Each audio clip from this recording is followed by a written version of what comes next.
Well, the trailers weren't great, the villains looked unimpressive, and with the impending DC reboot, it's unclear if the events of this movie are even going to matter pretty soon. But it was possible that Shazam! Fury of the Gods could have somewhat redeemed itself if it had been at least a good movie and a worthy sequel. The suits look a lot better this time, that's something, but the comedy really doesn't work, the villains are unengaging at best, even with the addition of Helen Mirren, the acting manages to get worse somehow, and the story, even in the self-contained context of the Shazam franchise, feels weirdly inconsequential. I like the first Shazam film quite a lot, but this wasn't the follow-up I was hoping for, and it didn't exactly make a great case for itself when it came to deciding what sticks around post-reboot and what doesn't. You may have been wondering if you even needed to see this thing at all with James Gunn about to hit the reset button, and having just seen it myself, I don't think I can do much convincing. So, that was disappointing. I mean, my expectations for this movie weren't incredibly high. The whole universe is about to change anyway, so who cares, right? But James Gunn did leave the door open for this version of Shazam to stick around going forward, so they could have done some fun stuff here that might mean something in the future, and maybe there is a tiny bit of that in there, but throughout the film, it was hard to ignore that the whole thing felt kind of pointless. There are parts of this movie that work, but those parts are largely drowned out by everything else, and there's 4 main reasons why the movie as a whole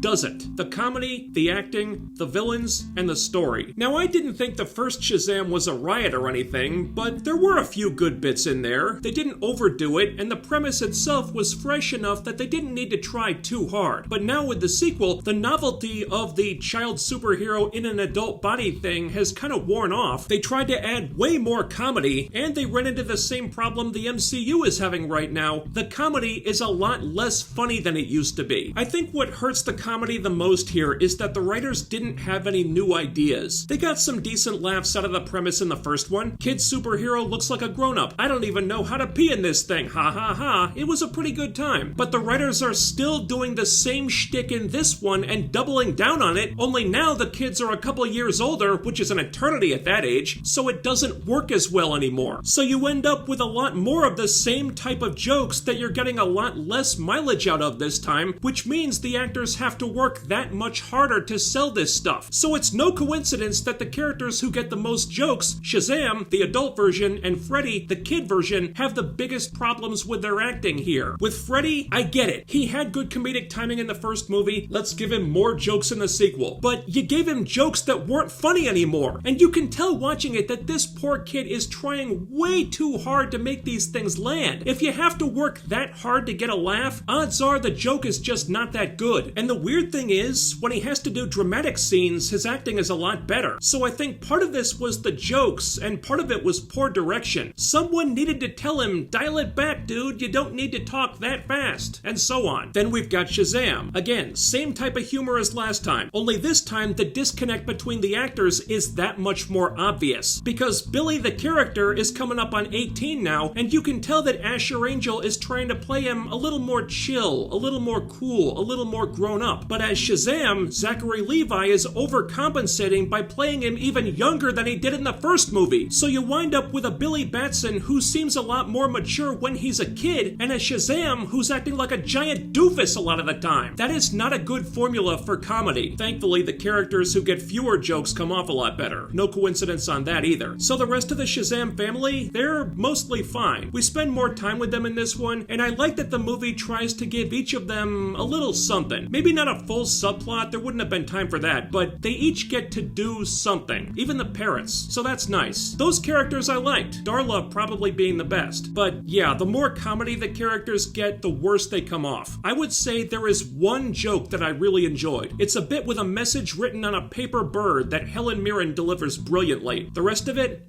didn't work for me. Speaking of whom, let's talk about the villains. They're just not that interesting. Maybe on paper there was a story to tell with the Daughters of Atlas, but in execution, it isn't very compelling. They're not scary, they don't feel threatening at all. Helen Mirren is fine, but the movie doesn't give her anything she has to shift out of doing this for my grandkids mode for. Lucy Liu just looks bored, and Rachel Ziegler probably shouldn't have been in the movie. I think she was incredibly miscast. These are our antagonists, and it just doesn't go that well. I mean, sure, Helen Mirren is easily the best actor in this thing, but how much can you really do with her in an action scene without CGing the crap out of it? Not much. Lucy Liu? Hey, Kill Bill's one of my all-time favorite movies. She could probably do something physical, but the script doesn't allow for it. So instead, to make the villains threatening, the movie decides to lean super hard on the VFX, and just like with the comedy, really overdoes it. The first film kept things reined in. You had those shadow creatures and stuff, but Mark Strong got physically involved too, and that helped ground things a little bit. But here, everything the villains do is CG. You've got CG demons, unicorns, manticores, dragons, giant force fields, entire cities getting moved around via magic, and it just got fucking tiresome after a while. I felt the same way I did during the first act of Multiverse of Madness, where I went into CG overload. And if you just had some villains who could get more physically involved, this probably wouldn't have been an issue. Which brings me to one of the biggest things hurting the movie, and there's no getting around this. The villain should have fucking been Black Adam. It made sense to do it. He's a Shazam villain. They teased him at the end of the first one. Shazam smells what The Rock is cooking, but then he just doesn't show up? Why'd you tease him if he wasn't going to be in the sequel? I guess because Dwayne Johnson didn't want to fight Shazam, he wanted to fight Superman. Well, Dwayne, now you don't get to fight either of them.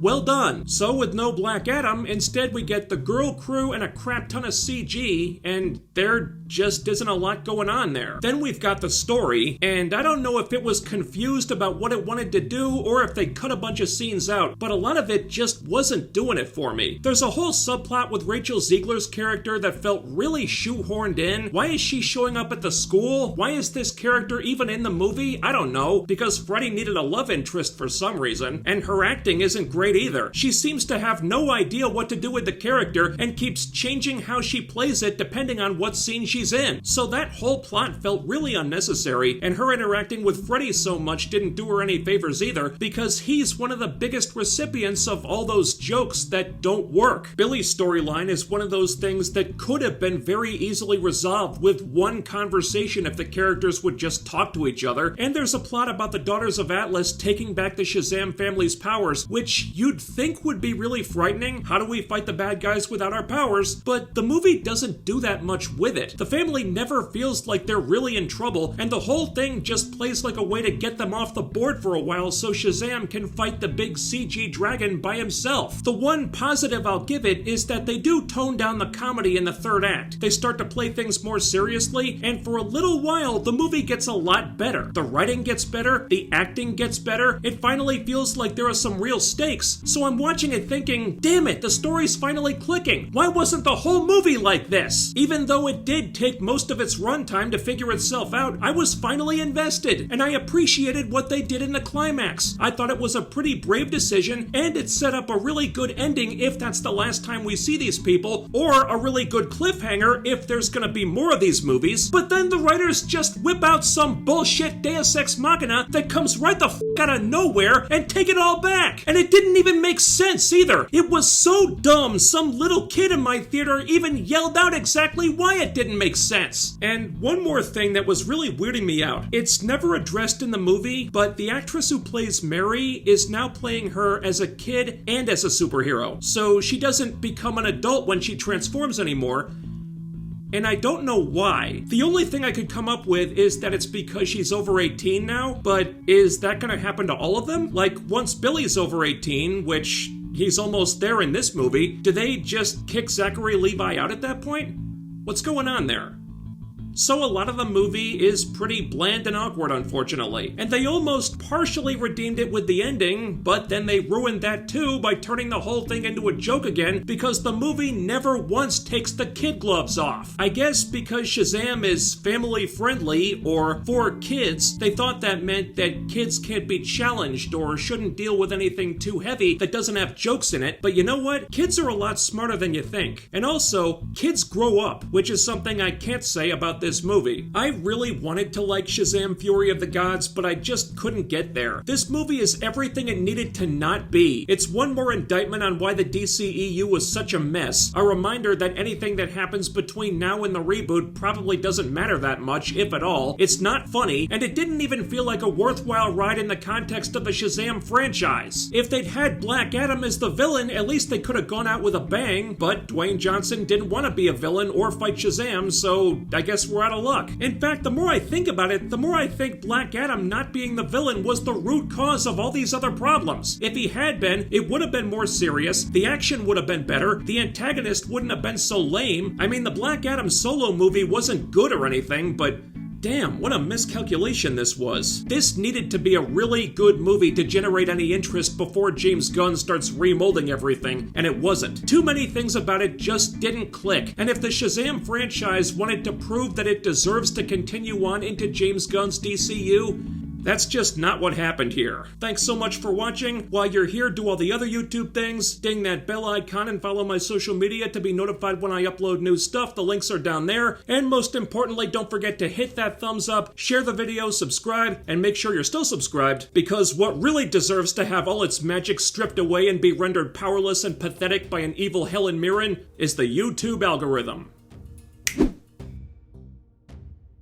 That's all for now, but I'll be back with more soon. So take care, stay tuned, I'll see you next time.